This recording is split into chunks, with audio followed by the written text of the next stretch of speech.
Hello, folks. Ever so often, I like to slap together my compilations into one longer video for ya.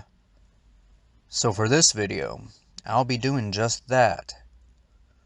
Now I've decided to include all the strange and isolated trucker experiences that I've uploaded so far, and as I continue to share new experiences, you can bet I'll be doing another one of these longer videos in the future as well. Also, I'll let you know when I'm ready for more submissions. But for right now, I've got quite a few that I need to sort through first and share before I can receive any more. So there you go. Enjoy and you'll hear from me soon.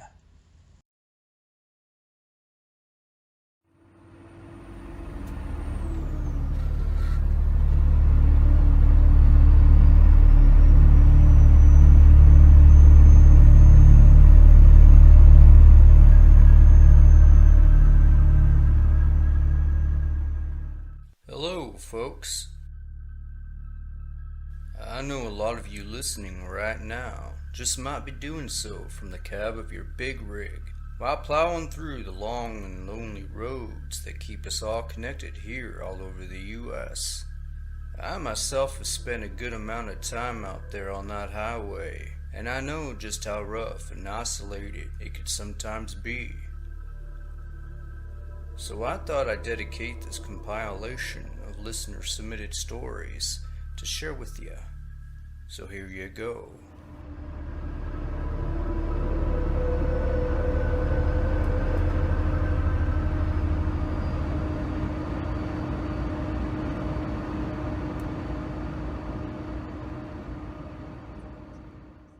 Story 1. In the summer of 2018, I was making my way through the Midwest and was about an hour out from Elko, Nevada, just off I-80. I was low on gas and had missed my opportunity to fill up back in West Wendover. It was already nightfall and the desert darkness had settled upon the area, but the moon was bright enough to illuminate the surrounding landscape, and I could see just about every rock and building in sight. My fuel was at a quarter tank, and I needed to check my tire pressure. So I decided to pull into the small town of Wells to do both. On the way to the service station, I remember passing the old Lone Star Motel, which now sat abandoned, but decades earlier, she was still in operation and even used for a movie called Joyride in the early 2000s. I specifically remember chuckling to myself as I drove by the old relic. Well, I filled her up at the local Kanako station and continued west toward Wendover. What little light that emanated from that small town soon faded as I headed back out into the darkness. Here's what happened next. I saw a blinding flash of light off in the horizon, and for a split second, I saw every geographical feature as if it were daytime, and then it was dark again. I slowed my roll to adjust my eyes, and figured either lightning had flashed or a distant transformer had blown somewhere. But there was no storm forecasted for the area on that night. Maybe it was a transformer after all. But then I gazed down to my neon green instrument panel, and was surprised to see my gas gauge reading at a quarter tank still, even though I had just filled it up. It wasn't uncommon for a misreading immediately after the refuel, but it usually corrected itself within minutes after takeoff. Not this time though. It remained at that level. I then noticed a small cluster of lights up ahead of me a few miles off on the horizon. I was approaching another town, but didn't expect to see one so soon out here. So there I decided I would pull over at another service station and check for a gas leak. Up ahead to the right of the highway, my headlights bounced off a large green sign. It was the town's name, Wells. The very town I had left minutes before. To confirm this, I paid attention to the buildings all around me, but as I slowly approached the Lone Star Motel again, a real strange feeling came over me.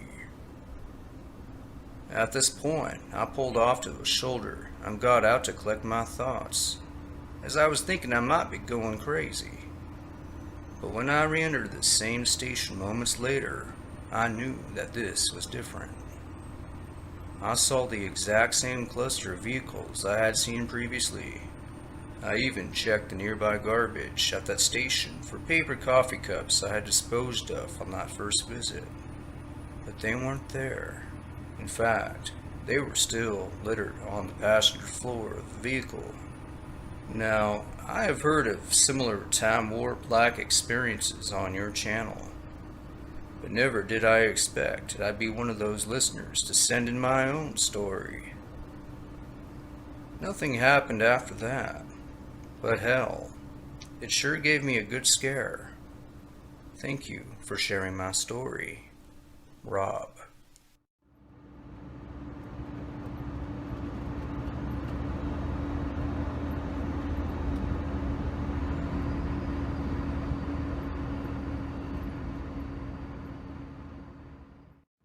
Story 2.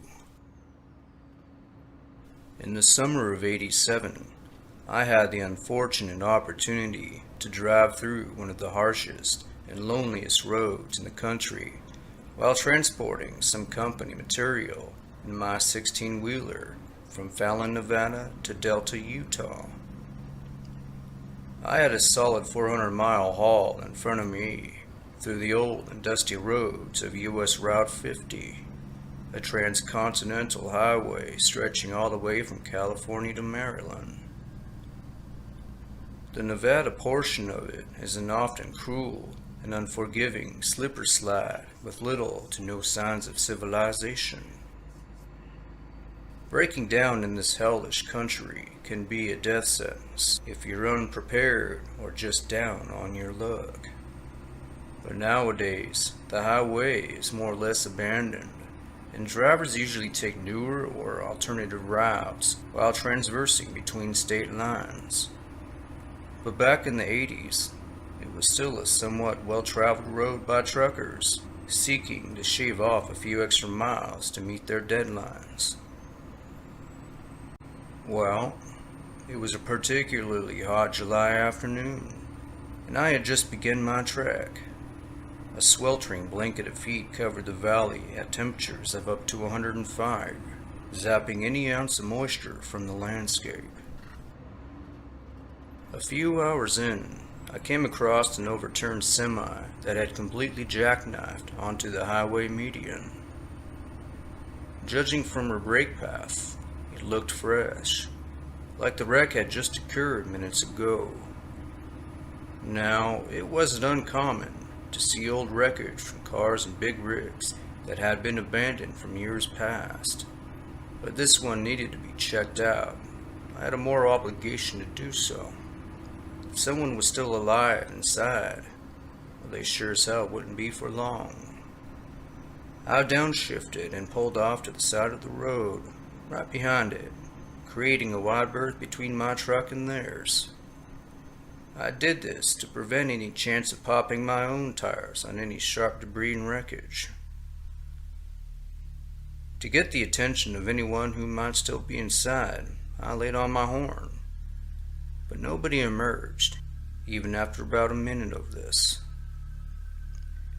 With my rig still in idle, I put her in park and leapt down onto the rocky hot terrain. I would have to make this quick, as the heat was bearing down and nearly dried the breath from my lungs. I was surprised to see that no one else had cleared the hazard, given half of the road was completely obstructed by the twisted mess. I must have been the first one to come across it. As I drew closer to the trailer, I could see the driver's side door was slightly ajar. The cab was still upright, but her cargo was on her side and badly damaged, sacks of grain spilling out the back of it. Inside, the cab was empty, The CB radio was left dangling from its housing unit. I remember asking myself what would cause a driver to abandon everything. Even more surprising, she fired right up when I tried, without any issues. So where was the driver? I shut her down and exited the cab. I wiped the sweat from my forehead and scanned my surroundings, peering off into the quiet vastness of the desert flatland, littered with jagged rock and mirage-filled lakes. And then I began heading back to my own rig. As I did so, I was startled to hear the roaring of an engine come to life behind me.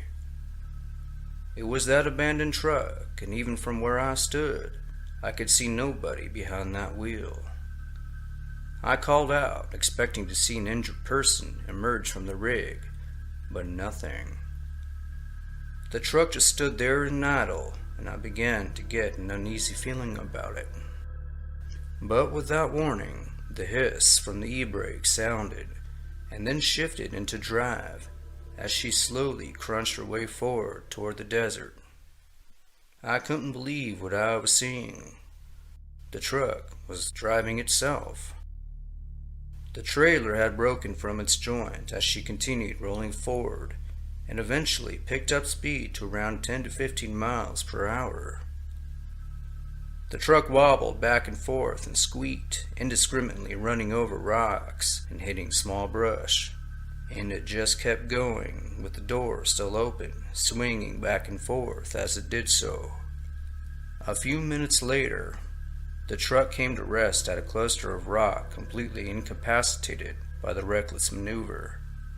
She was way out there now, and there was no way I was leaving my truck to attempt a rescue.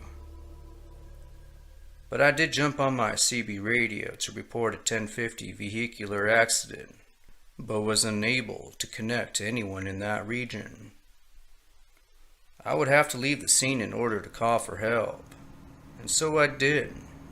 About 30 miles east, I was able to contact another trucker, who then contacted the local CHP, and they took it from there, and I continued on my way. Once I arrived in Utah, I attempted to contact the same officials to follow up, but it was a needle in the haystack out there, and all I know is something really strange happened. Trucks don't drive by themselves, and if they did, well, I guess I'm just the last to hear about it. Thanks for sharing my story. Rogers.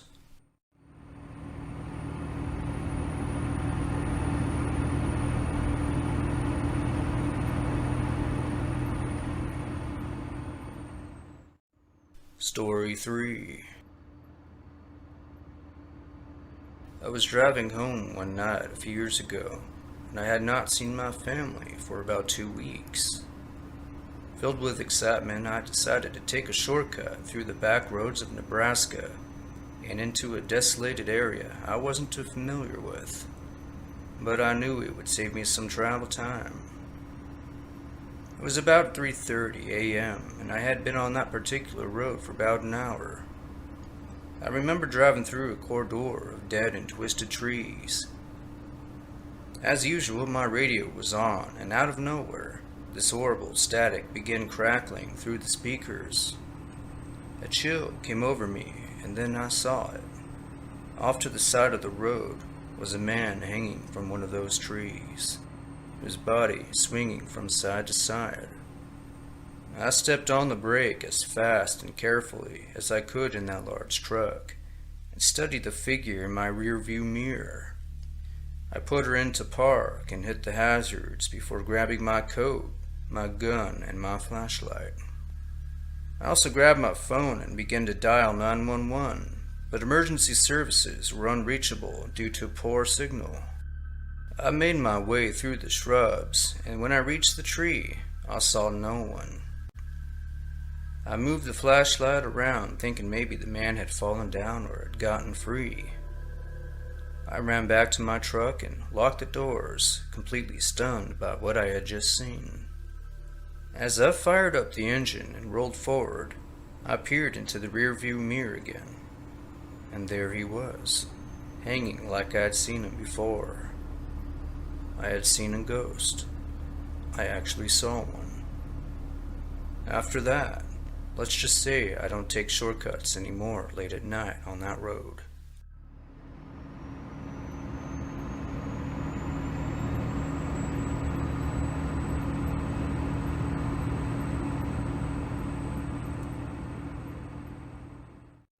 Story 4.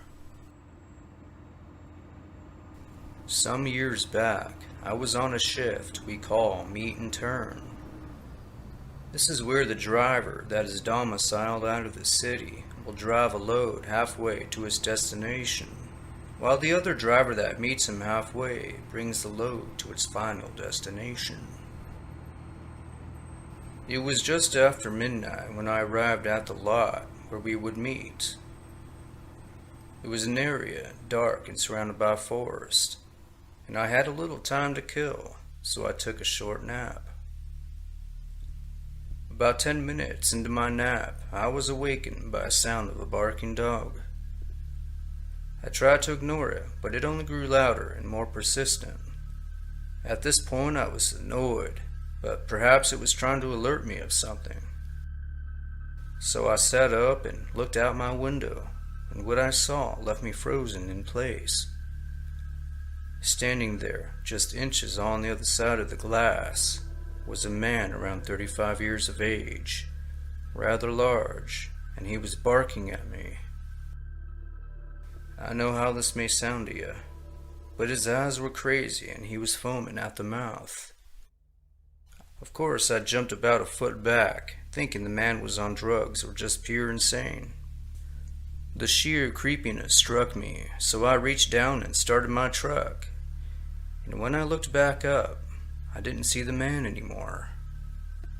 But what I did see was a large brown dog running off into the nearby wilderness. There was no man anywhere. Was he some kind of shapeshifter or something? Thanks for sharing my story, Bentley.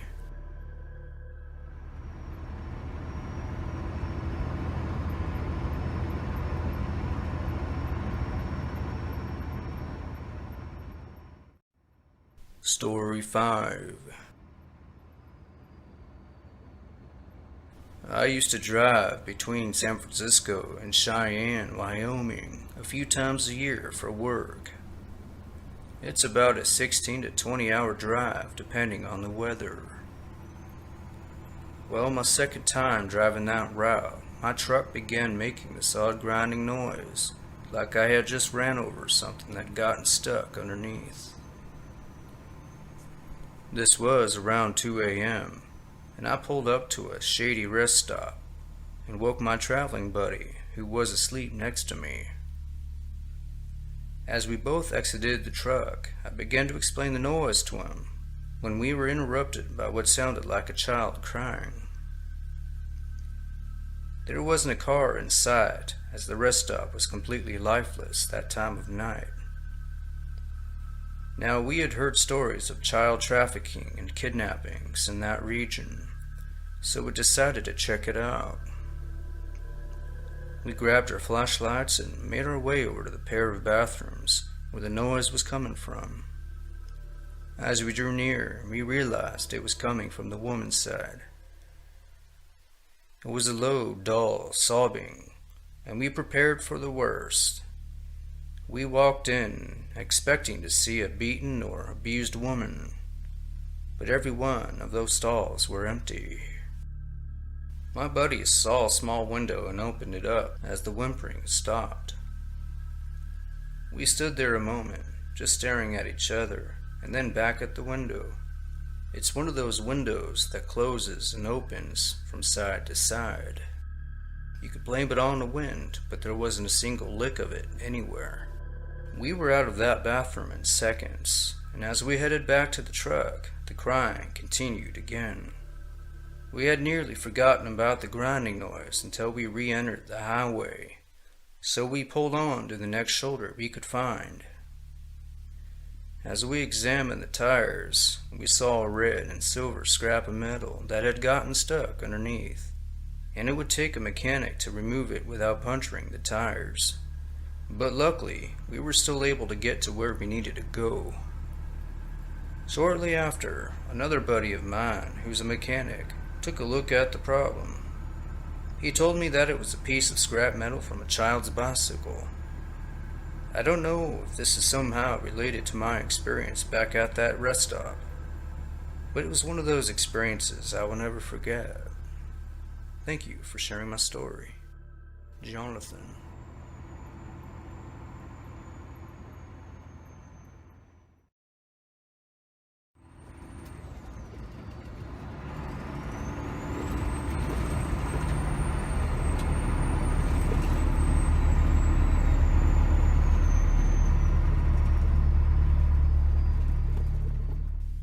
As we begin to roll into the warmer months, many of us will find ourselves itching to get back on the road again.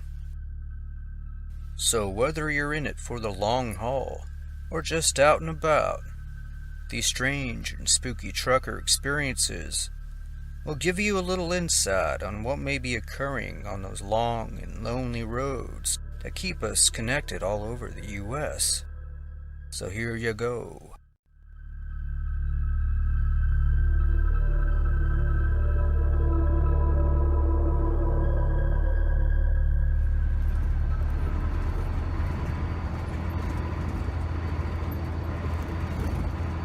Story 1.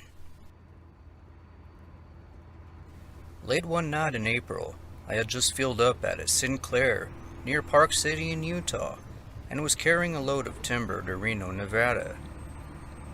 I was looking at a solid 7.5-hour haul ahead of me, or around 550 miles. And let me tell you, the road between these two cities is both long and lonely if you're following the 80. Well, about 4 hours in, near the small town of Carlin in Nevada, I pulled into a 24-hour travel center to drain the tank, so to speak, check my tire pressure, and grab a hot cup of bitter gas station brew. There were only a few other folks at the travel center, otherwise all was calm and quiet. But on my way out of the store, I heard a voice of a woman saying hello to me to my right.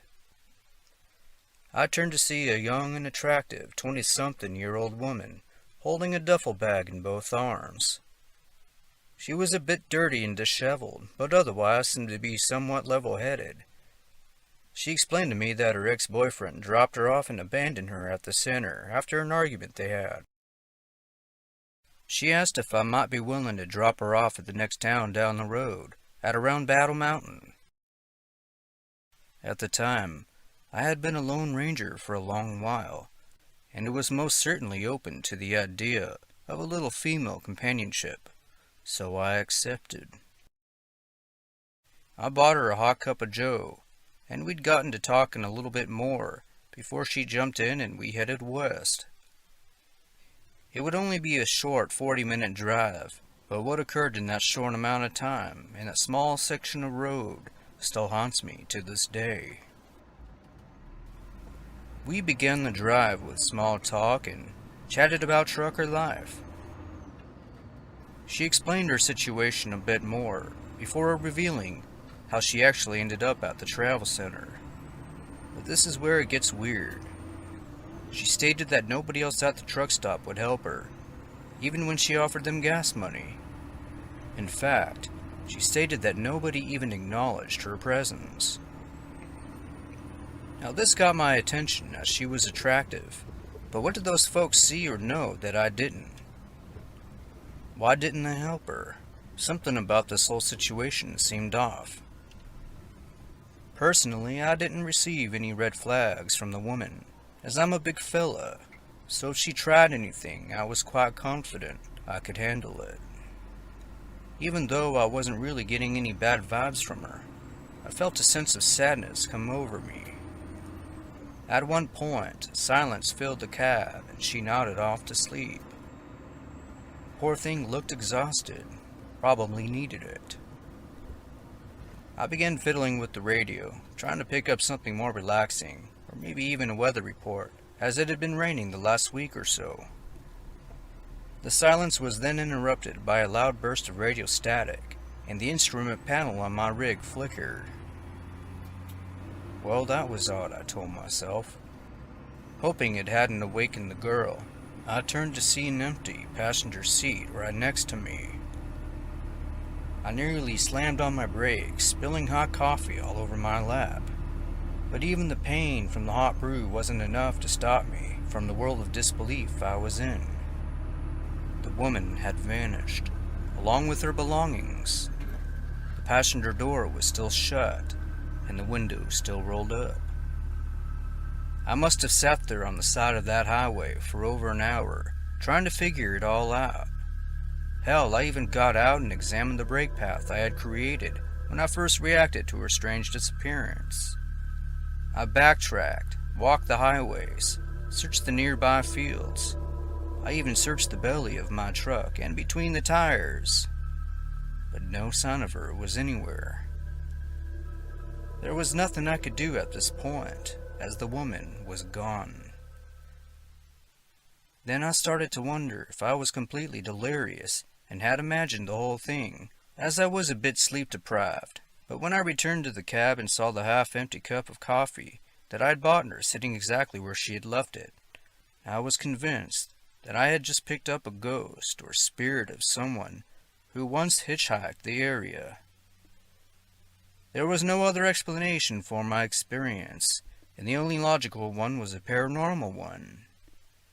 This would explain why nobody at that travel center would help her. They couldn't even see her. But then the question remains, why me? Do I have some unknown ability to see and communicate with ghosts? Was the woman a victim of a serial killer? Regrettably, I never did get her name, so I couldn't do much of a search. But I will tell you, many unfortunate souls have perished on that stretch of road over the years, never to be seen or heard from again. Nonetheless, I sure hope that poor woman was able to get to her destination after all. Highway Henry.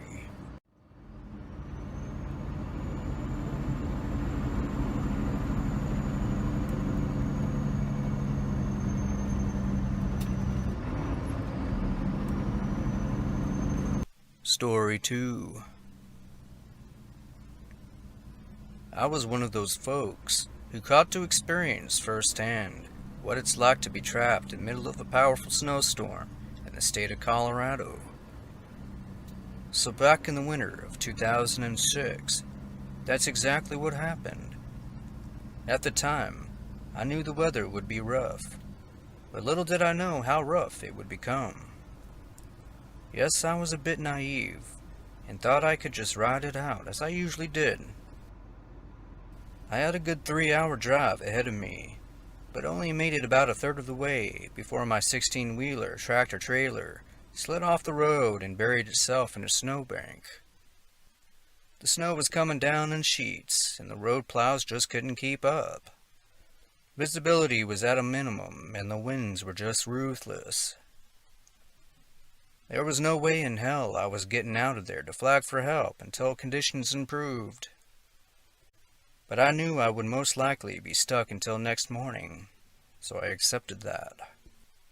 I had plenty of fuel to keep the heater running when my winter clothes weren't enough, and I always carried extra provisions in my sleeping chamber for situations like this. I realized that anyone passing by on this road would most certainly miss me, as my truck was now a part of the landscape. I got on the CB and was able to reach dispatch. Communication was rough, but I was able to notify emergency services of my location and my situation. But they told me to stay put and stay inside until they could get to my location. So as day turned into night and the storm intensified, I got as comfortable as I could be in that small space. And by now the snow had covered my windows, and I could feel the truck rocking in the wind. I turned off my engine one last time before climbing in the back to sleep it off. But it didn't take long before I was awoken by the sound of thumping, coming from the right side of the trailer, and then it made its way to the passenger's side door before stopping. Immediately, I thought it was emergency services trying to get me out, so I knocked back and yelled to let them know I could still hear them. I even cracked my door open and yelled out, calling out into the darkness. But there was no reply, just the sound of ice and wind. But as the moment pressed on, I shrugged it off as ice dropping from some nearby trees. An hour later, I was again awoken by those thumping sounds, but this time there was a squeaking sound that accompanied it. Still stuffed into my sleeping bag, I turned to face the windshield, and there I saw a large oval on that window, where someone had just wiped the snow from it, probably to have a look inside. I jumped over to the front and pressed my face against the glass, expecting to see the lights from emergency services. But as I continued to stare out into the darkness, I was met with the sight and the sound of ice raining down on that glass. It was then I began to get an uneasy feeling that there was something or someone else out there, but who or why, especially in the middle of this freak storm. I reached under the driver's seat to retrieve my revolver, which I always kept during my long hauls. A lot of truckers did, especially out here in Colorado. My truck was in a wilderness area, and I've seen my fair share of bear and cougar, so I assumed it might have been something of that nature. But even in this storm, it didn't seem right. What would go out of their way to harass me in the middle of it? So there I sat in the driver's seat, gun in one hand and CB in the other. I wanted to reach out to dispatch to see if they had anyone out in my area, but communication was lost in the noise of the storm. So I fired up the engine, and immediately there were scratching sounds coming from several directions all around the outside of the rig. The roof, the sides, and even the back. It was like the engine had startled a group of creatures before scattering back into the wilderness. And that's exactly what happened. The thumping would continue a few more times over the course of the night and into the wee hours of the morning. And each time it did, I would fire up the engine and they would scatter once again, only to return a short time later. This process repeated several times. Whatever they were, I could feel their combined weight jolting the truck as they maneuvered around. I didn't get a lick of sleep for the rest of that night, as you might imagine. Eventually the morning came, and with it the storm had dissipated and moved on, giving way to a beaming blue sky. There was 2 feet of snow covering my truck, and it wasn't long before emergency services located my position and pulled me back out onto the road. Once I was cleared, I did a thorough search for damage. Everything was fine, but somehow there were scratches all over my rig. There were what appeared to be large and skinny claw markings that covered the exterior, all the way from the front to the back, top to bottom. Some of these marks left half-inch gashes, which really gave me the gooses. What could have done this? A bear or mountain lion could have, but why? I would later research those claw marks. Nothing I could find ever popped up. These were unique, and even the wildlife experts agreed. Whatever was responsible left no prints either, as the storm would eventually cover them. But to this day, that experience gets me, and I will never forget the storm of 2006. Sincerely, Buck Waters.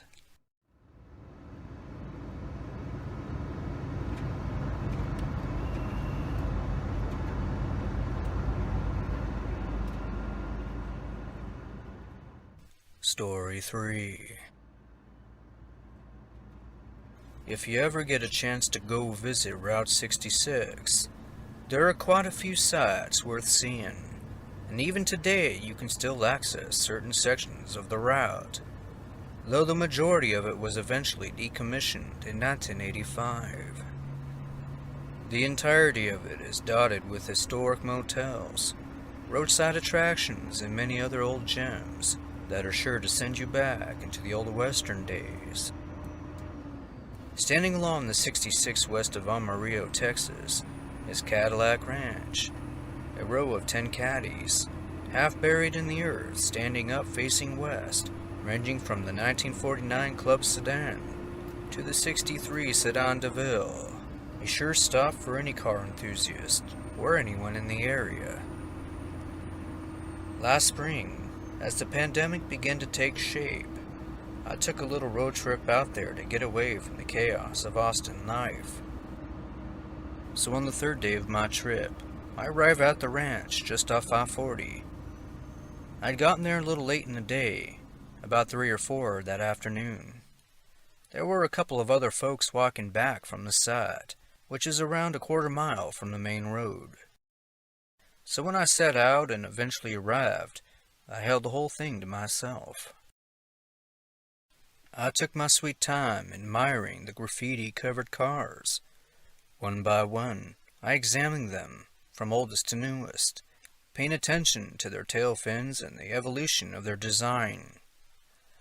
About halfway down the row, something else captured my attention. For as far as the eye can see, the entire area is one big open field, and you can see everything for miles, especially on a crystal clear April afternoon. But there was something in that movement that continued to intrigue me. After a moment, I realized I was looking at a shadow on the field, but there was nothing above it that I could see. Well, that shadow was moving toward the attraction where I was at. As I continued to watch the strange anomaly, I then noticed the shape maneuvered in a swinging motion. If I had to guess, whatever was making that shadow couldn't be higher than 10 feet or so, judging from the opacity of it. It was following a cursive pattern, but definitely moving forward as it was doing so. And as the dark mass began to draw near, another strange detail popped out to me. That shadow was fluttering, as if whatever was making it had wings or a cloak.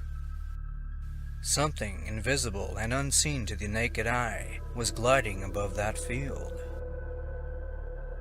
My observation of it was validated when I began to hear a snapping and crackling sound, like that of a tarp in the wind. It reminded me of wings or something flapping in the air. This was enough for me to turn around and start making my way back to the ram.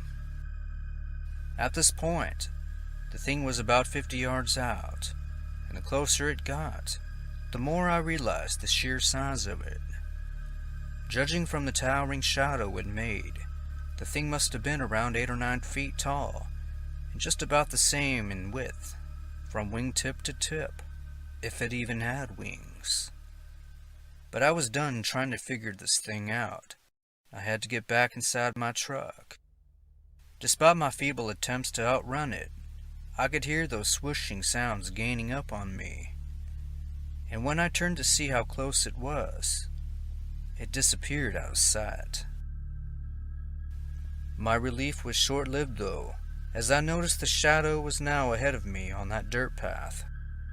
It was now circulating my position, and began making an odd sound that I can only describe as a coffee maker that was about to finish brewing. I know, quite a weird description for something like that, but that was the first thing that came to mind when I heard it. I was about 30 feet or so from reaching my truck when I removed my jacket as to ward off whatever was chasing me. The shadow darkened as it drew near the earth. Each time I swung my coat around like a lunatic, as if to try to scare it away, and each time I did, that shadow would lift slightly, then dive back down again.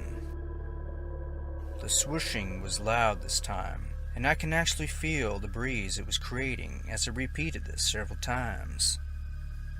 When I reached my truck, I dove inside and locked the doors behind me. Still out of breath and heart racing, I watched the shadow circle a few more times before returning back to the field. It took me the remainder of that day to try and process what I experienced, and even then I still hadn't had the slightest clue of what I saw. This creature somehow had the innate ability to blend in with its surroundings. It was completely invisible to the naked eye, and if I hadn't seen its shadow, it would have most certainly snuck up on me. So what in the hell did I see? Mothman? An alien? Some undiscovered flying beast? Unfortunately, I'm left with a jar full of questions, but I suppose I should count my blessings as I made it out in one piece and lived to share my experience. Oh, and one more thing. While driving back home, I could swear I heard those eerie coffee sounds just outside my truck window on several occasions. So next time you find yourselves visiting Cadillac Ranch, keep a watchful eye on your surroundings, and I don't recommend going solo. Thank you, Frank.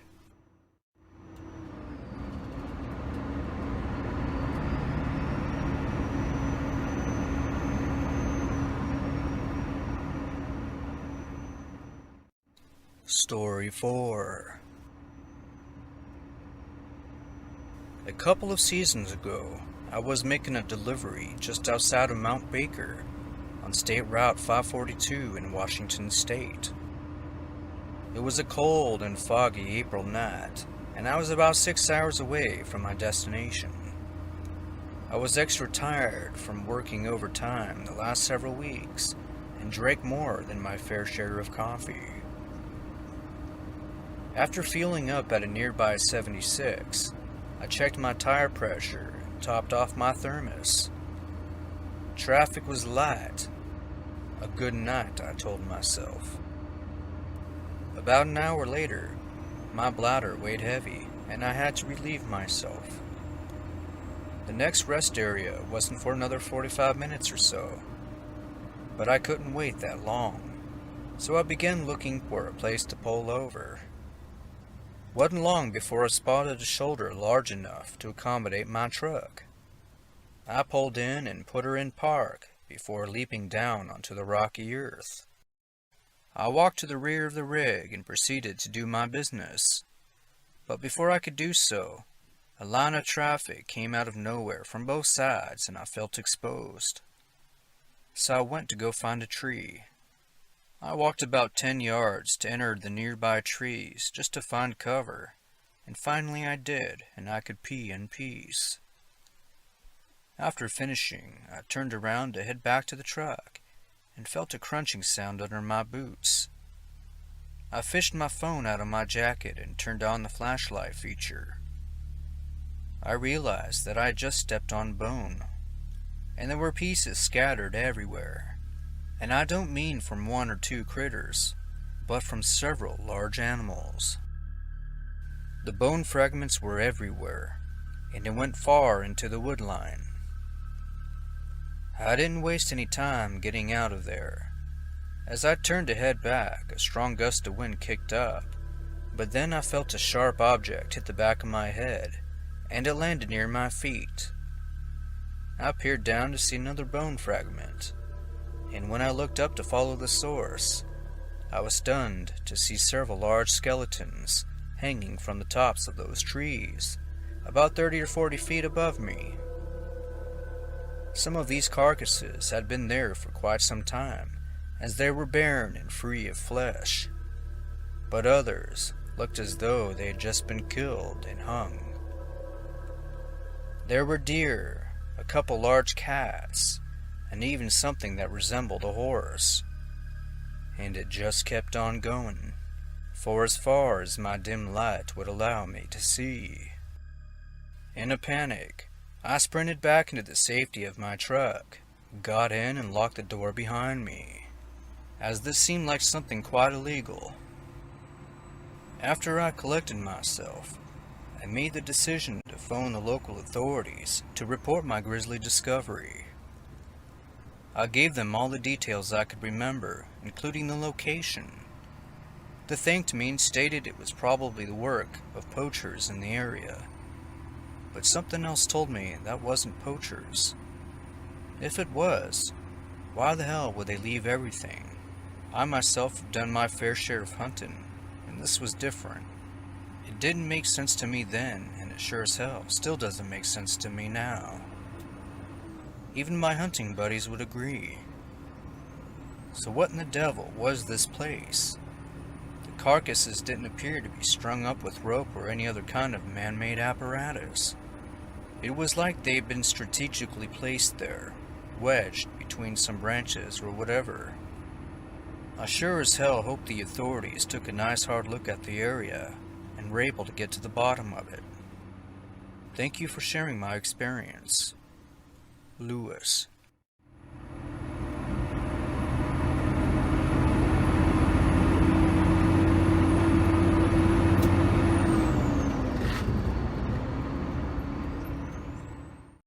Story 5. While it's true that Wyoming has a lot of beauty to offer, it also has some flat-out boring drives, pun intended. The roads are long and straight, the landscape is desolate and barren, and it's often a couple 100 miles between rest stops. Last summer, I was trucking east on a long stretch of I-80 from Rawlings to Rock Springs. I made the drive a couple of times a month for work, and was quite familiar with the area. Occasionally, I would stop at a shoulder between rest stops that offers a nice view of Elk Mountain and the red rocks of Sweetwater County. So on this particular hot June afternoon, that's just what I did. I emptied my bladder, checked my tire pressure, and spent a moment organizing the front of my cab. After that, I fired up a smoke and examined the horizons, admiring the beauty. The rolling hills sat still on the golden landscape under the vibrant blue skies of the Wyoming vastness. The occasional truck or vehicle whined on by before disappearing into the sea of the desert, leaving the region silent again. A gentle breeze kicked up from the north, providing a short but sweet sigh of relief. These are the moments that I enjoyed most about my job. As I stood there lost in my thoughts, my attention was suddenly adverted off into the distance in front of me. About 100 yards out, beyond both lanes of the 80, there was a dust cloud that had formed, rising, as if someone was hauling ass out in the middle of that desert. The puffs of dust only grew in size, which led me to believe that whatever was making it was moving forward in my direction. As I continued to study this peculiar sight, I realized that it wasn't a vehicle I was looking at, but some kind of animal that was galloping on the horizon. But the problem was, I couldn't figure out what kind of animal it was. At this point, it had closed in and was about 50 yards out or so, and that's when I grew a little concerned. You see, this thing had 2 legs, was reddish-brown and slightly darker than the surrounding land, and yet it didn't seem to have any other observable features that would lead me to believe it was anything that would naturally wander the expanses of Wyoming. This was different, unfamiliar, and the speed alone was impressive. But the problem remained, that it was coming in my direction, sprinting like an Olympic runner, hungry with determination, and even in the sun was still difficult to break down visually, and had I not noticed the rolling dust behind it, it's quite possible I would have missed it altogether. Now, as this thing began to get closer to the highway, I could now hear it. Those powerful legs galloped on the hard earth, supporting a tall and muscular figure that must have stood 7 feet tall and weighed a couple 100 pounds. I could see it more clearly now, though it still blended into the background. Then, like a switch, I forced myself to break out of the daze I had found myself in. Somehow I managed to let this thing get way too close to me in the short time I first observed it. I remember feeling the icy chill of fear and danger wash over me, even though it must have been over 90 degrees that afternoon. I flicked my half-smoked cigarette and scrambled to enter my truck again, fumbling with the lock and the keys as I did so. Through my driver's side window, I shot a glance back at the spot I had last seen the figure, and it just stood at the edge of the highway, unwilling to advance, as if it were forbidden to do so. I was both relieved and intrigued as to why it wouldn't cross, but that didn't stop me from firing up the engine and getting the hell out of there. As I rolled forward and returned to the highway, I gunned it until the creature was no more than a small point in the rear-view mirror. My drive back was short, but my thoughts were long as I struggled to process what I had seen. It wasn't man nor animal, but almost like a blending of the two in a weird way. But I couldn't shake the fact that it was coming for me, or at least it seemed like it. It must have seen me from miles away before deciding I would make a good target. But why me? I'm just a random truck driver that decided to pull over for a bit. What would have happened had this thing actually reached me? I tried not to think about it. I suppose I'm lucky though, as this could have happened at night instead. Was this some kind of cryptid we occasionally hear about from others' experiences that live in the area? I guess you can say now I'm a part-time trucker and part-time investigator. And maybe next time it happens, I'll be equipped with a camera and a firearm. That's for damn sure. Thank you, Rusty. Sanjay.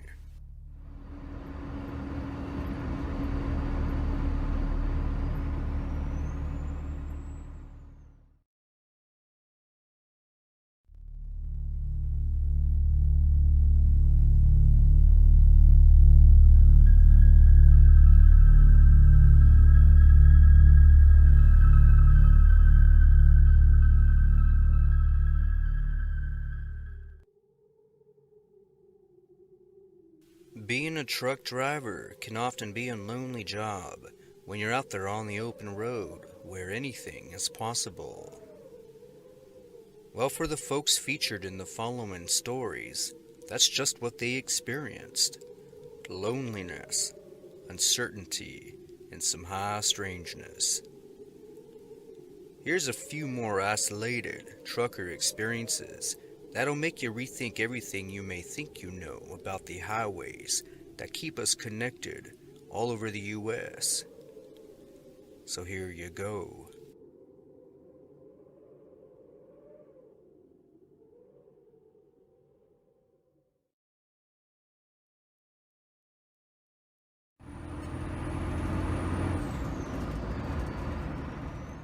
Story 1.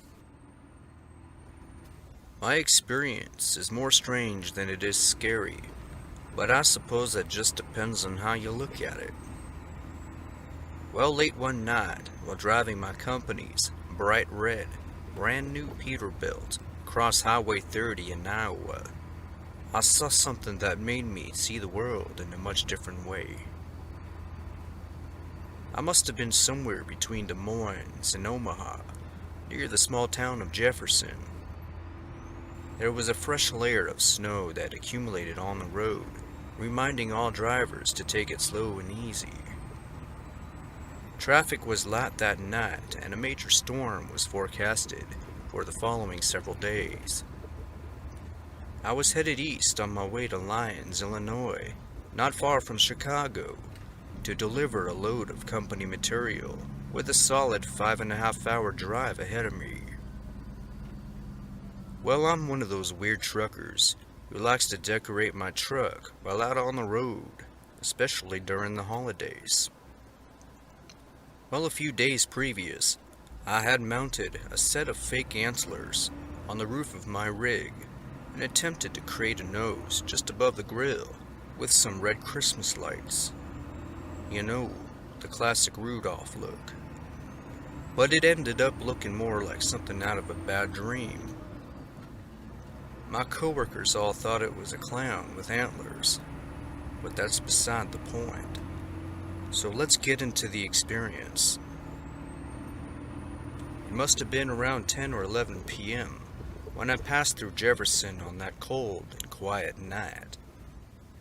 At one point, I pulled over in front of a seemingly abandoned farmhouse to check on a few things and to secure the rear trailer gate before continuing on.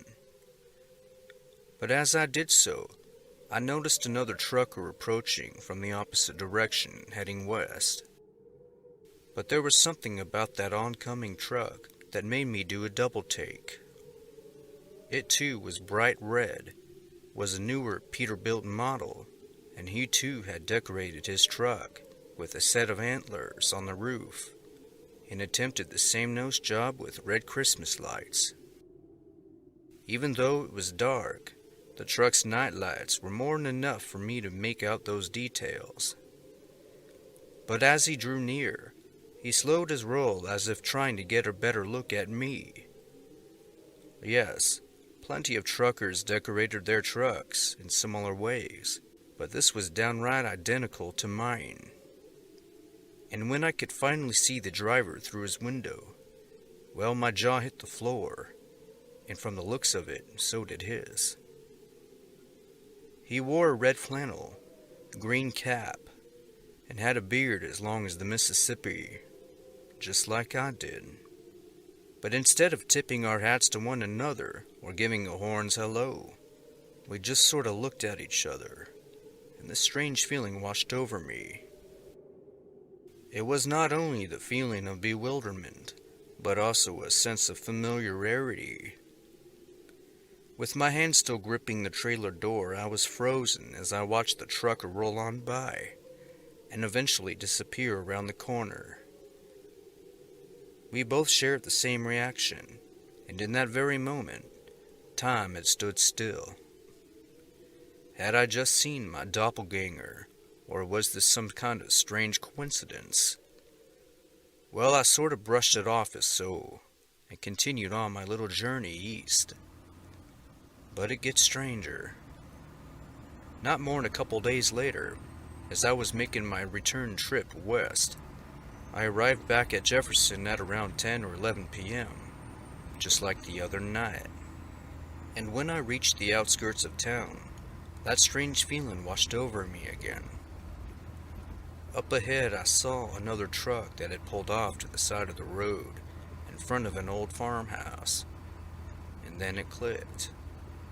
That's exactly where I pulled over when I first saw my trucking twin.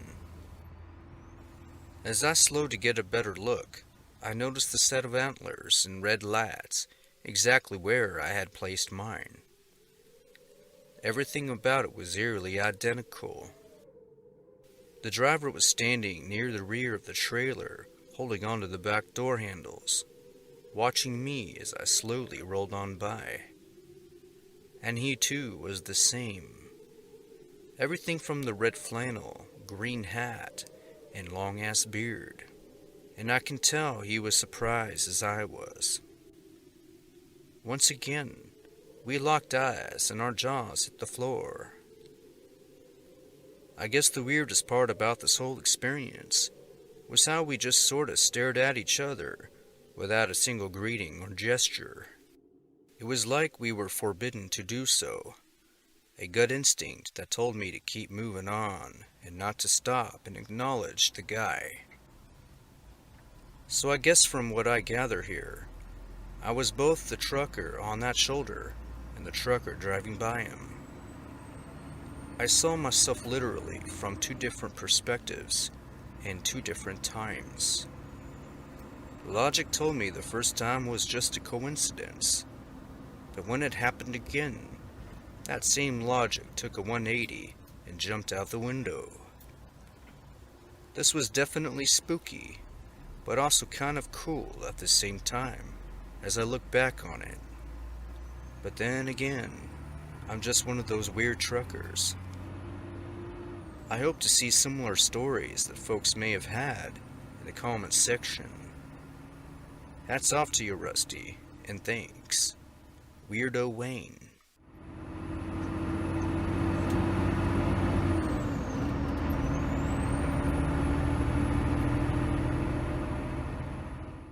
Story 2.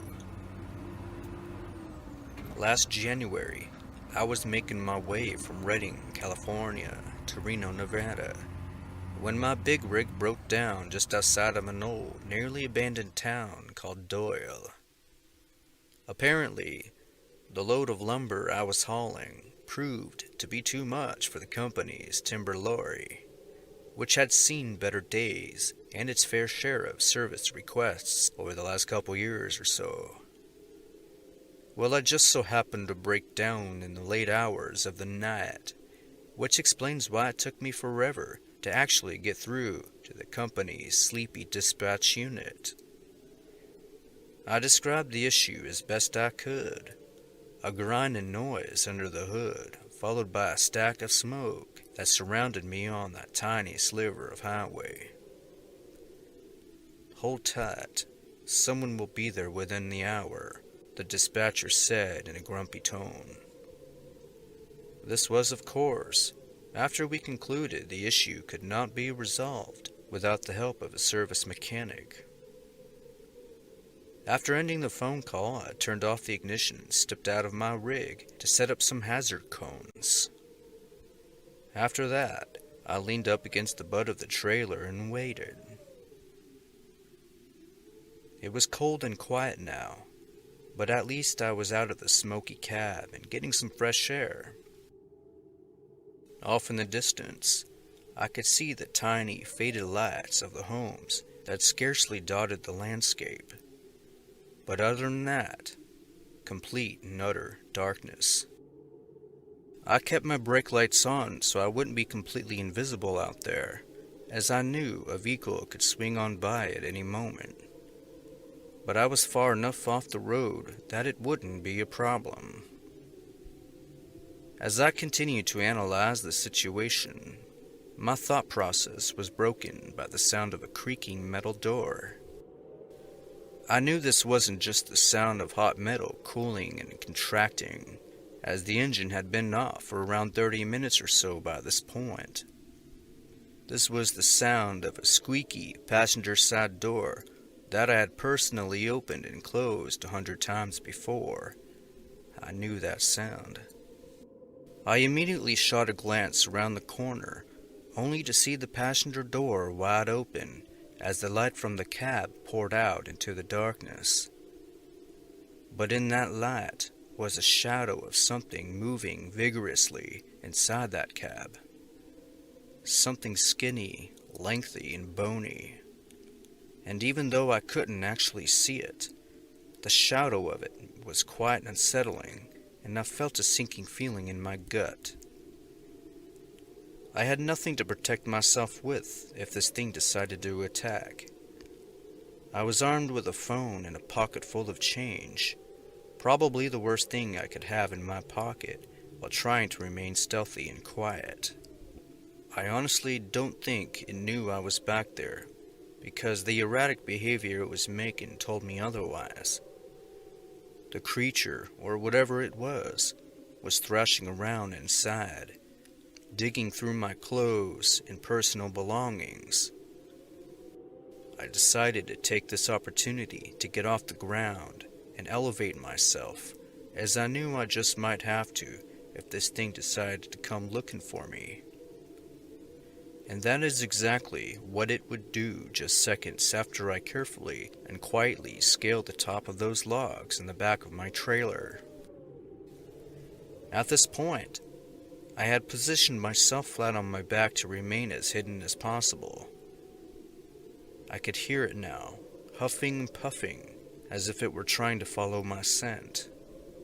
I wanted so badly to turn and see what this thing was. But if it had the ability to open my passenger door and jump inside, it was probably something I wouldn't want to mess with. I knew it wasn't a person, and I also knew it wasn't a wild animal or anything else I could think of. That eerie shadow had already confirmed that. At this point, I had already given up on what I thought it could be, and just focused on remaining quiet. That was until some of the loose change in my pocket fell out and into the spaces between the logs. It was the sound of me giving away my position, and I knew it garnered this thing's attention. I heard it snort and let out a deep, low growl, which made its way closer to my side of the truck.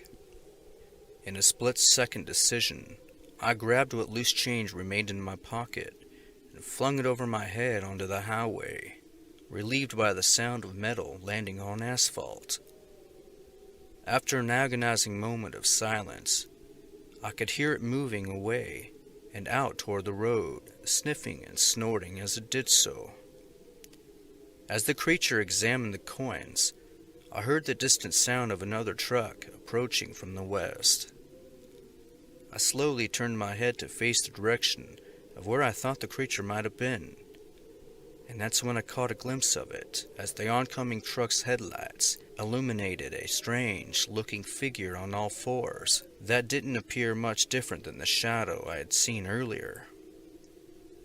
That only confirmed that what I had witnessed out there on that cold January night was something straight out of a nightmare.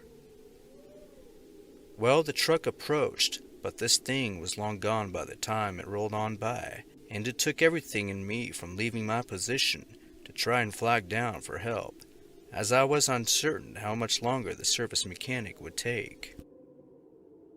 When he finally arrived about 15 minutes later, I cautiously climbed down the logs and scanned my surroundings in the event the creature was still nearby.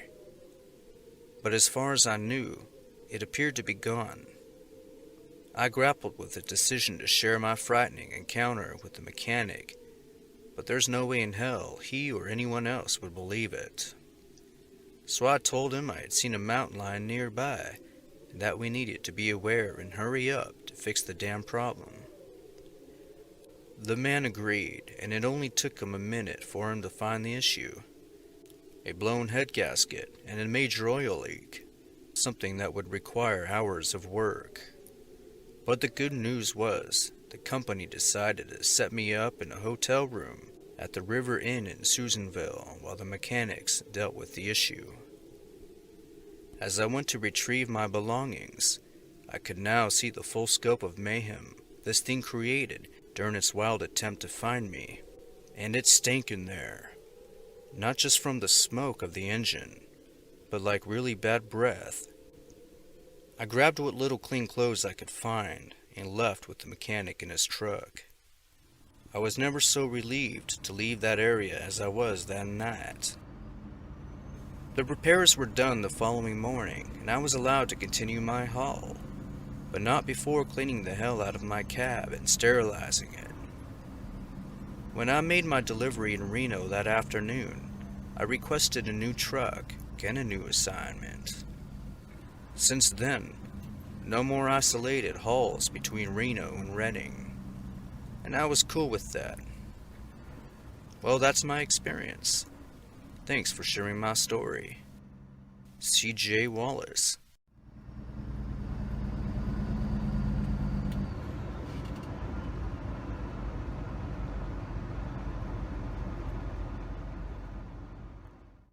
Story 3. One cold and sunny afternoon, I stopped at an off-ramp in Missouri to stretch out and take a little breather, and by that I mean fire up a cigarette and enjoy a lukewarm cup of coffee.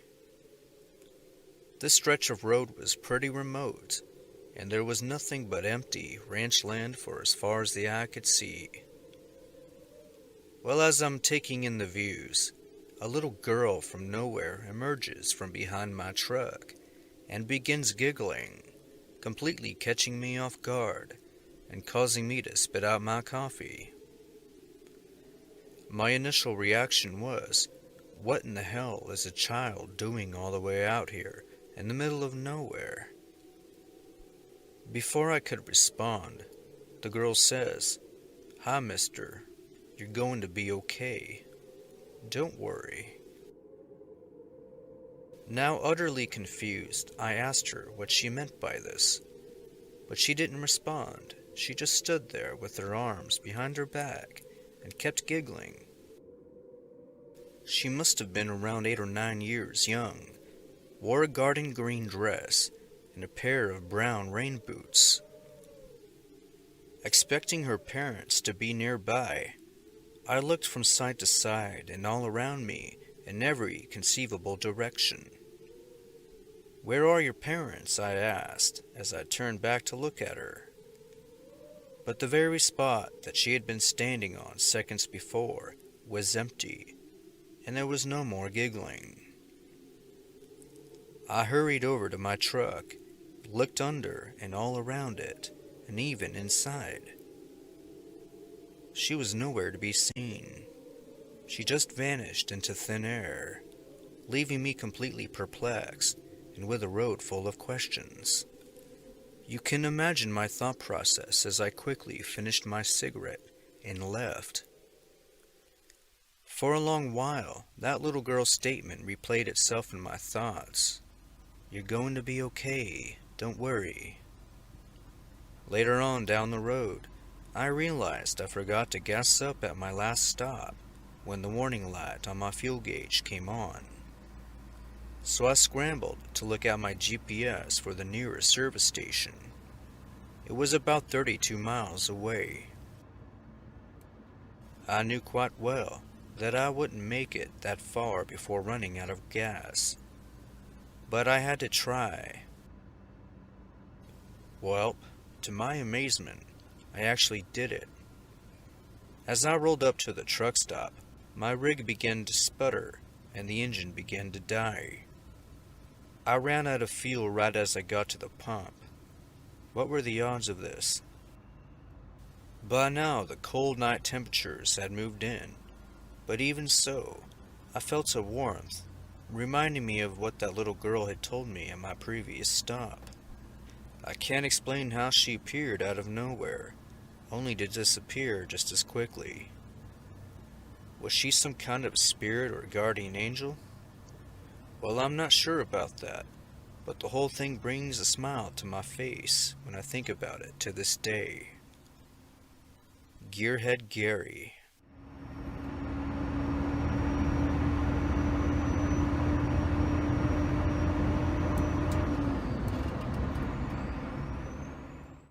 Story 4. I was headed west on I-76 here in Denver, cruising along at about 65 miles per hour in my flatbed tractor trailer on a dark and snowy January night. The snow had just picked up within the last hour or so, and what was supposed to be a 2.5-hour haul ended up taking around 4 hours or so by the time I reached my destination.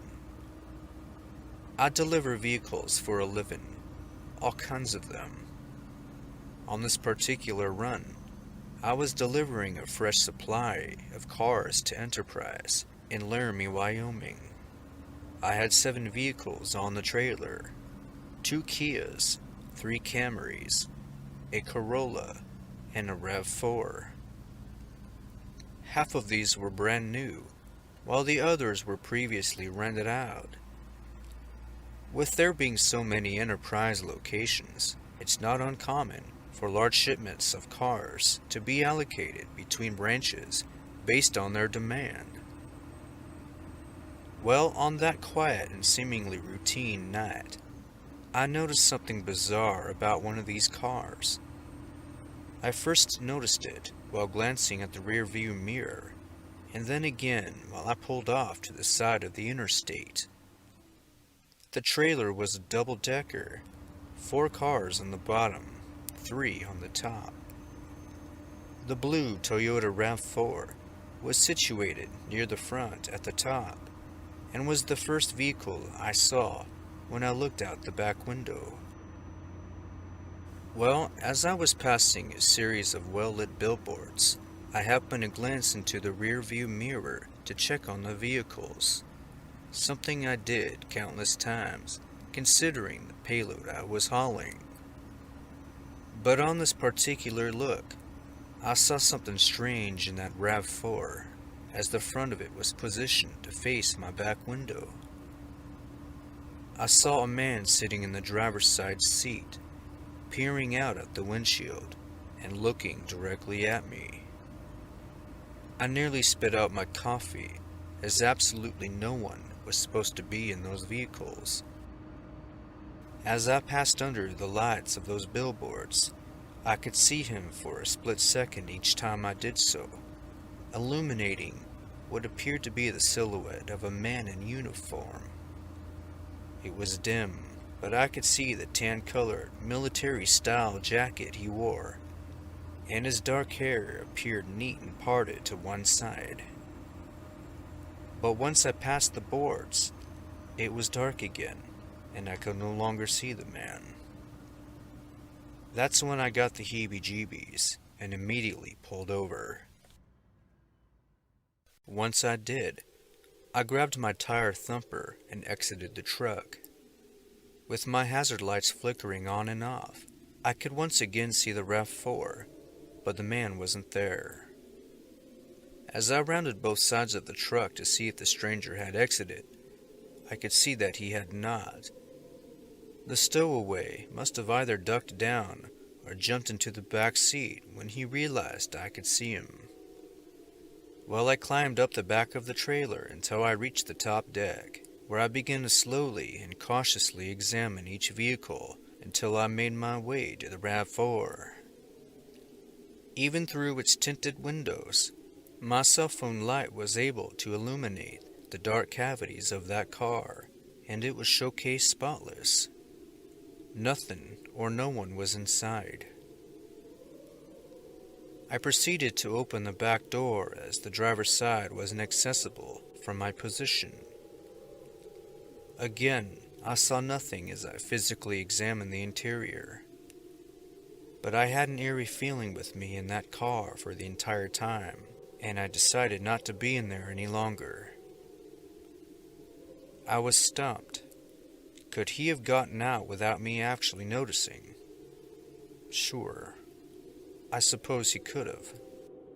Well, if he did, he could most certainly be anywhere out there in that dark or around my truck. But I didn't want to stay and find out.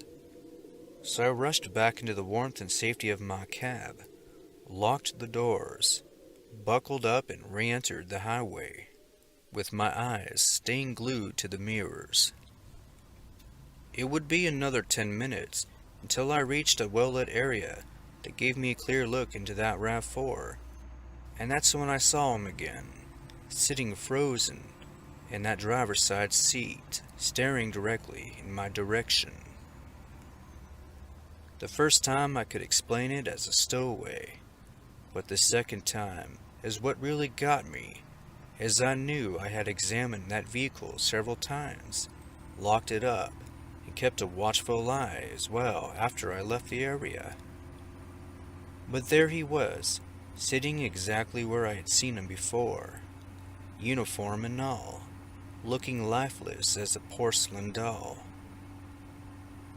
I felt my sweaty palms stick to the steering wheel as a wave of fear and disbelief came over me.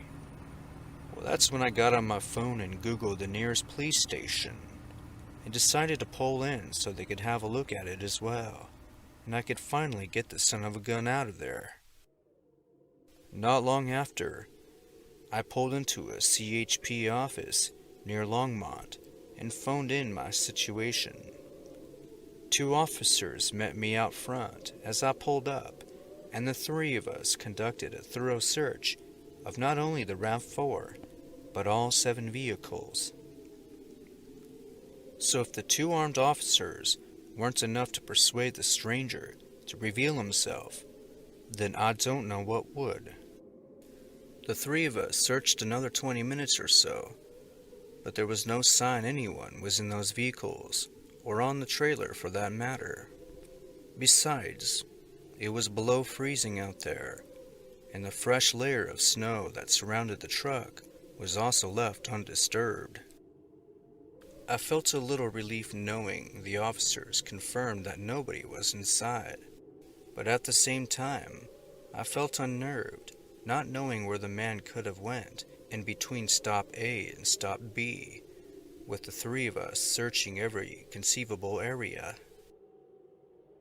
I felt a chill come over me in that cab as I pulled away from the CHP station, and I realized I may have had my first genuine paranormal experience. That was the only way I could explain it, and I think the officers had the same feeling, though they didn't admit it. Did I see a ghost? I'd like to know the history of that RAV4, as it had around 25,000 miles on it, which told me it had been previously rented out. I never did see the stranger again, despite obsessively watching those mirrors all the way to Laramie. But I did contact the Enterprise office that I picked it up from to inquire about the history of the RAV4, but they weren't able to reveal much of anything, as these cars get shuffled around all the time. Was this car involved in an accident? Well, if it was, they didn't tell me. This was and is still one of the spookiest mysteries of my life, and I can't help but wonder if someone in the military lost their life in that vehicle, or was there a more logical, simpler explanation for the strange encounter? I guess I'll never really know, but maybe that's a good thing. Sincerely, Lyle Johnson.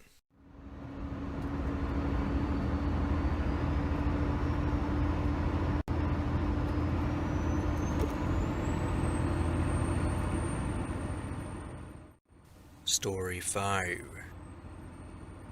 The sun had just dropped below the horizon on that clear and crystal Tuesday evening, as I sat comfortably in my classic Peterbilt. I had a full tank of gas, a several-hour stretch of road ahead of me, and a 20-ounce Americano I grabbed from what would be the last service station for 100 miles.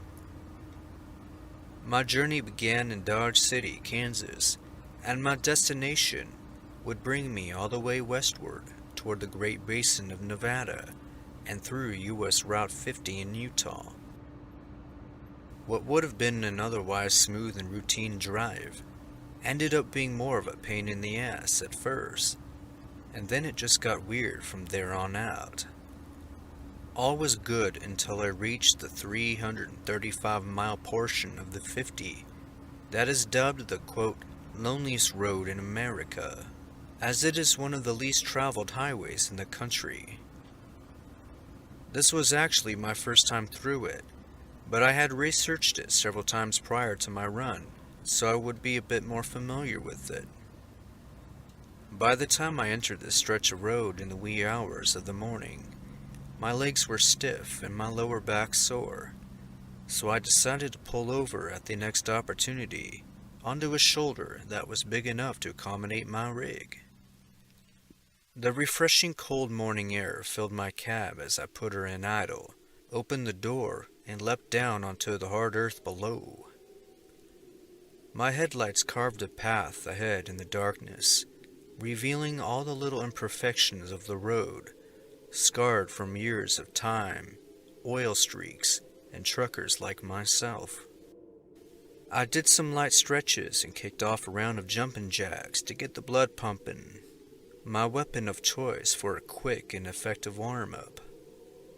By the time I finished, my eyes had somewhat adjusted to the darkness that blanketed the region, so you can imagine my surprise when I spotted the outline of an old beat-up Cadillac and the reflection of my rearview mirror. My brake lights were the only reason I even saw it, as it was tucked away about 100 feet or so behind me off to the left side of the road. Now, how in the hell did I not see it as I pulled up to the shoulder? It would have easily been in plain sight. But then I realized I probably wouldn't have seen it if it were trailing behind me with its headlights turned off. The very thought of this put me on high alert, and I didn't waste any time jumping back into the safety of my cab. But as I did so, an eerie feeling tugged at me from that car behind me. Once inside with the doors locked, I pumped the brake lights to get a better look at it. I could now see that the driver's side door hung open as if someone had exited the vehicle. The driver had to be somewhere in that short distance between my truck and his car. As I re-entered the highway, I spotted the stranger just feet away from my passenger's side door as he attempted to keep pace with me. My foot grew heavy on the gas as he quickly approached, carrying what appeared to be the outline of a homemade weapon, like rebar or something meticulously repurposed into the shape of a spear. The tall, pot-bellied stranger gripped the item like his life depended on it, and his body language told me everything I needed to know. Now I had two choices here.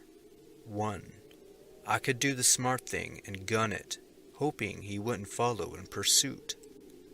Or two, I could make sure the man wouldn't be able to follow me or anyone else unlucky enough to come across him.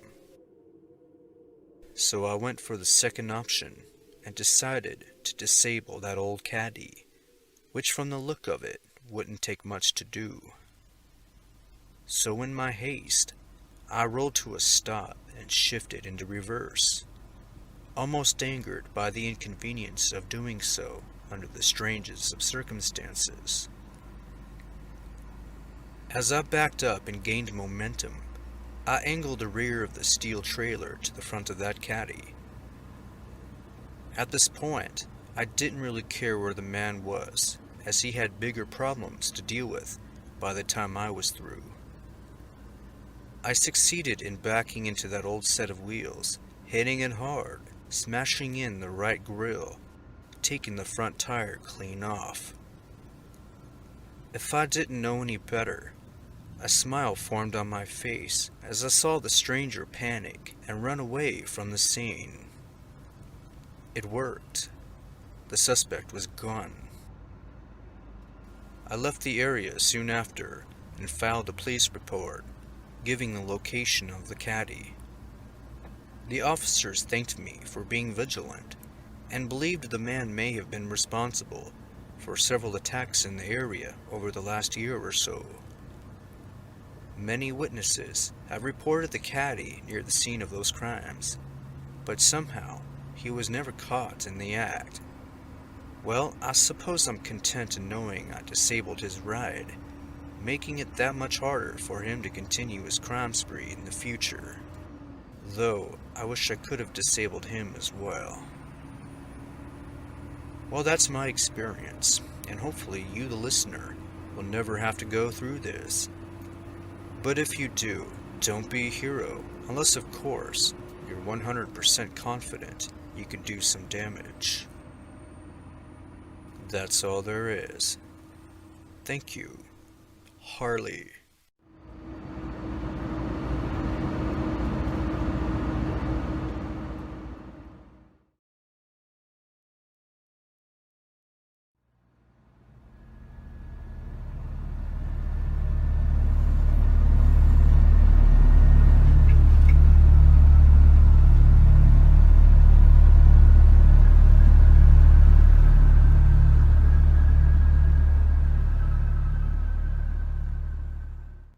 Being a truck driver is often one of the most isolating and loneliest jobs out there.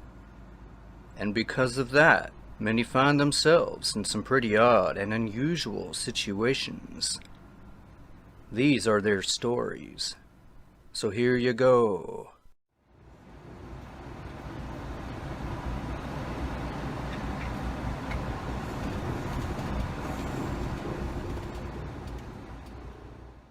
Story 1. Hello, Rusty. I wanted to share an experience that sorta rocked me to my core 3 years ago. I work for a tow trucking business just outside of Winnemucca, Nevada, and was on my way to help a stranded driver. headed west on I-80. My chocolate lab biscuit and I were about 15 minutes out when he began to behave oddly.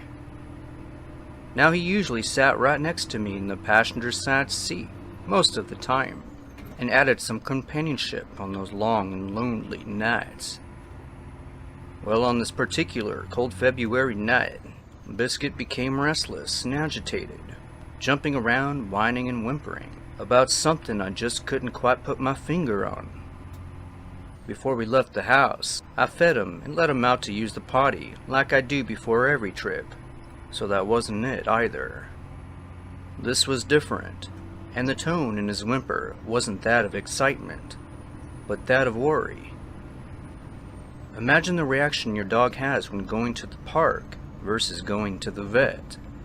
This was more on the vet side of things. At one point, I grew frustrated and demanded Biscuit to get in the back and shut up. After a brief argument, he finally did. But right after this, I was blinded by an intense and vibrant green flash that lit up the entire region, but only for a split second. Strange, I thought. There was no lightning in the forecast, and the night sky was clearer than ever. It took me a moment to adjust my eyes before continuing on. As my mind struggled to comprehend what the flash could have been, I was then immediately aware of just how silent things were in that truck. And by that I mean Biscuit's whimpering had ended. I remember looking over my shoulder to check on him, only to find an empty back seat. "Biscuit, come here," I spoke in a nurturing voice to let him know I wasn't mad at him anymore. He usually responded to this, but not that night. I knew something was seriously wrong. I hit the hazards and pulled over to the side of the highway. I got out and then walked over to the rear of the cab and opened the back door. Again, nothing but an empty back seat. Floor was empty as well. There was nowhere else to search, and the other doors were still locked and hadn't been opened at all. Windows were all rolled up as well. So every explanation I had went out the window as to how Biscuit got out. But I don't think he did. The feeling I got from the situation was that something had taken him. And I'll leave it at that. Biscuit was never seen again after that night.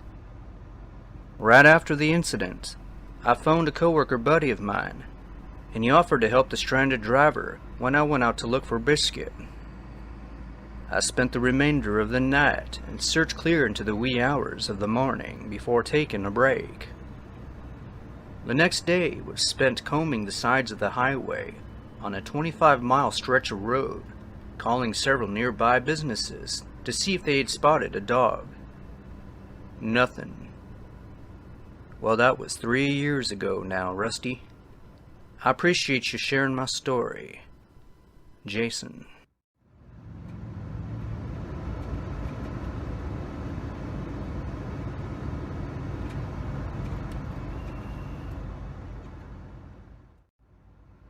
Story 2. Last winter, I was in the process of selling one of my tractor trailers to make room for some new inventory I was expecting around the new year. This was an older Volvo D13 sleeper, and well taken care of over the years. I wanted to go all out on the advertisement of her, so I decided to try to get some decent drone footage of me driving down the Colorado highway on a beautiful winter morning. About a day before I posted the ad, I lost the memory card for the footage and had to redo it. So I waited a couple more days for the weather to cooperate, and then headed back out to the area I previously recorded at. Now the drone I was using was a 2018 DJI Mavic Air Mini model, capable of shooting in 4K. The section of road I chose to film is located between Grand Junction and White River National Forest on Highway 70. A thin strip of snow aligned the sides of the highway and paired well with the corridor of aspen trees that dotted the landscape for miles. So that morning, I programmed the drone to follow me a couple miles as I headed southwest with my iPhone to capture some front, rear, and peripheral shots.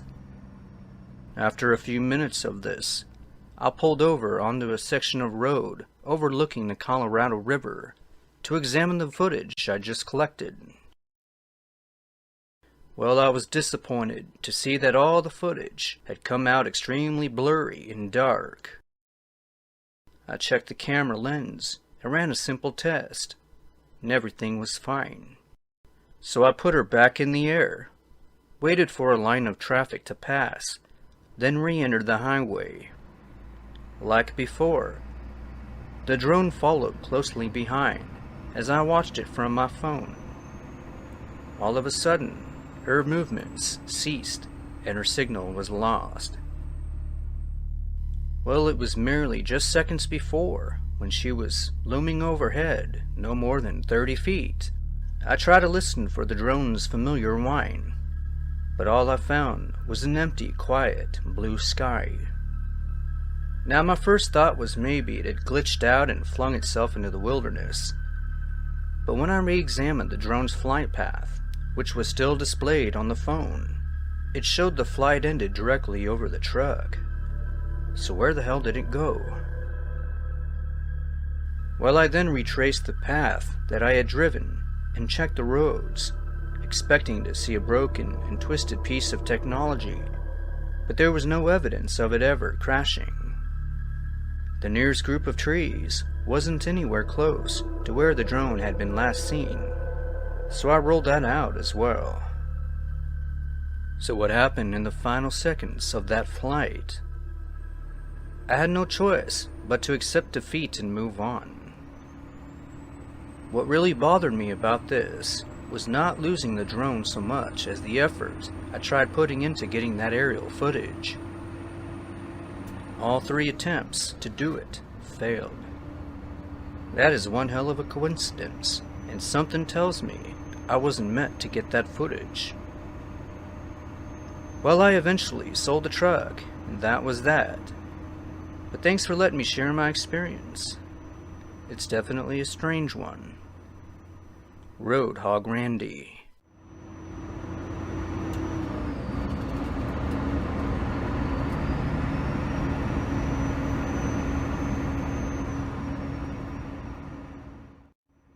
Story 3. Aloha, Rusty. I've been a Walmart delivery driver for a few seasons now. I say seasons because I usually only drive during the warmer months and in the Anchorage area of Alaska. During winter, I usually hunker down and find some odd jobs to stay busy. Well, in the short time I've been on the road, I've seen some pretty weird stuff, and apparently I'm not the only one, as I've had many interesting conversations with fellow truck drivers about all kinds of strangeness. We've seen it all: lights in the sky, weird animals, and some crazy weather. But the strangest of it happened during my first season in 2018. It was just after midnight, and I recall seeing a hitchhiker walking on the side of the road. My headlights bounced off of him just long enough to see the despair in his eyes. Now, normally I don't stop to pick up strangers, but I felt bad for the guy and figured why not do a good deed for humanity. Besides, the next town was just down the road a piece, and I'd drop him off there. Well, as I edged past him, I slowed my roll and pulled over to the side of the road. I could see the man react in surprise as he grabbed his backpack and began walking toward the rear of the truck. Once he entered the red glow of my brake lights, I got a good look at him. He wore a green flannel that was neatly tucked in to a pair of faded blue jeans. He barely had any hair, but what he did have flopped around in the wind from the approaching storm. He looked to be in his 60s or 70s, clean-shaven, and carried a smaller, tan-colored backpack around his shoulder. If I had to guess, the guy probably had car trouble and couldn't get a hold of emergency services. Cell phone reception was especially spotty out there, especially for 2018. So I reached over to unlock the passenger side door, expecting to see him open it from the other side, but he didn't. That's when I noticed the man had disappeared from sight. I checked all my mirrors and looked over my shoulder. Still nothing. I even slapped the horn a few times, but he never responded or reappeared. Now, with caution, I did leave the comfort of the cab and searched around the truck and off to the sides of the highway. Well, I half expected to see the guy in the nearby fields, but that wasn't the case either. The man and his bag were gone, and I couldn't wrap my mind around it. How'd he do it? Why? He was there 1 second and gone the next. Something really odd was going on, and that was more than enough to get me back inside the truck and on the road again. As I pulled away from that stretch of highway, my eyes remained locked on the rear views. For those thinking he jumped on or in the back of the truck, that's not possible. If you've ever seen a Walmart delivery truck, you'll know it's just one big box sitting on that trailer. And when I arrived at the next town, I inspected everything, just to be sure. All doors were still locked. Nothing was disturbed. I never thought I'd actually hear myself saying this, but I think what I experienced that night was a ghostly encounter. Convince me otherwise. Thanks, Rusty. Tango Tim.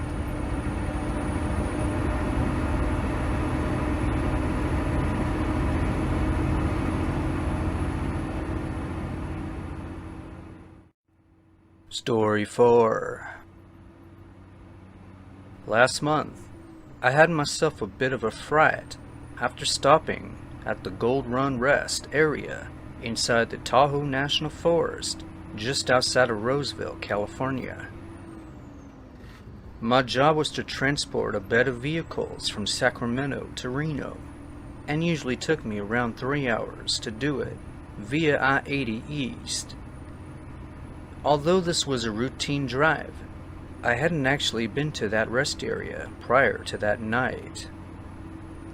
Well, it's a charming little rustic pit stop with clean restrooms, picnic tables, lush green forests for as far as the eye can see. Well, on the night I pulled in, it was fairly quiet, and it was late. A few cars here and there coming and going. The last big rig I saw left about the time I arrived. Now, I hadn't planned to stay long, as I had a deadline to meet, just long enough to drain the tank, check my tire pressure, and move on. Well, after exiting the restroom, I was met with an empty parking lot and the sound of passing highway traffic. Very peaceful, I might add. I circled my rig, checking each tire and making sure the cars were still secured. As I made my way toward the front of the truck, I heard a laugh coming from the nearby woods.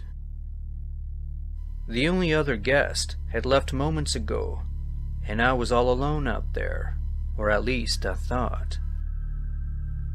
Perplexed, I gazed off into a section of trees, barely illuminated by one of the rest area's street lamps. And in that eerie orange glow, I saw movement coming from a swaying branch, but couldn't see what was doing it. My first thoughts were this was some wild critter playing around, but it was that second burst of laughter that convinced me otherwise. Now that was definitely a man, I told myself. The laugh began as a low, smoky groan, before twisting into a high-pitched guttural yell. It sounded like a 50-year-old man trying to imitate some kind of wild creature. Well, as you might imagine, this sent shivers down my spine, and my ass was back in the truck quicker than the speed limit. As I fired up the engine and began to pull away, my headlights bounced off a little section of trees. I caught a glimpse of a dark figure falling gracefully back into the shadows as if trying to avoid detection. The branches sprang back into their original place, and the movement had ceased altogether. Well, as I re-entered the highway, I phoned the nearest CHP office that I could find on Google and told them what I experienced, and that they should probably go and investigate. They thanked me, and that was the last I heard of it. Now, when I Googled the rest area and dug a little deeper, I learned that something bizarre had occurred there in the days just before my little experience. A 16-year-old boy named Dante de la Torre had vanished out of that very same rest area after collecting soil samples for a class project. After a brief search and rescue effort, they found him deceased in a remote wooded area near the rest area, but there was no indication of foul play. His cause of death is still unknown. All I know is that the student set out with snow boots, 2 smaller sized shovels, a hand towel, and water. Now, I highly doubt this had anything to do with the figure I saw that night, but I just can't shake that feeling that they may very well be connected in some bizarre way. This happened within days of each other, and even if it turns out to be some random dude just trying to get a rouse out of me, well, that in itself is pretty unnerving as well. Either way, don't let your guard down if you too find yourselves making a pit stop at the old Gold Run rest area in California. Thank you for sharing my experience, and keep on keeping on, Rusty. Charles McNally.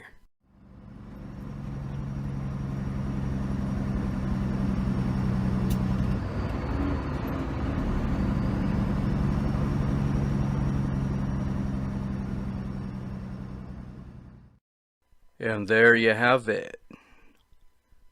So next time you find yourselves stuck behind a line of big rigs, just remember all that they do to keep us comfortable and connected all over the U.S.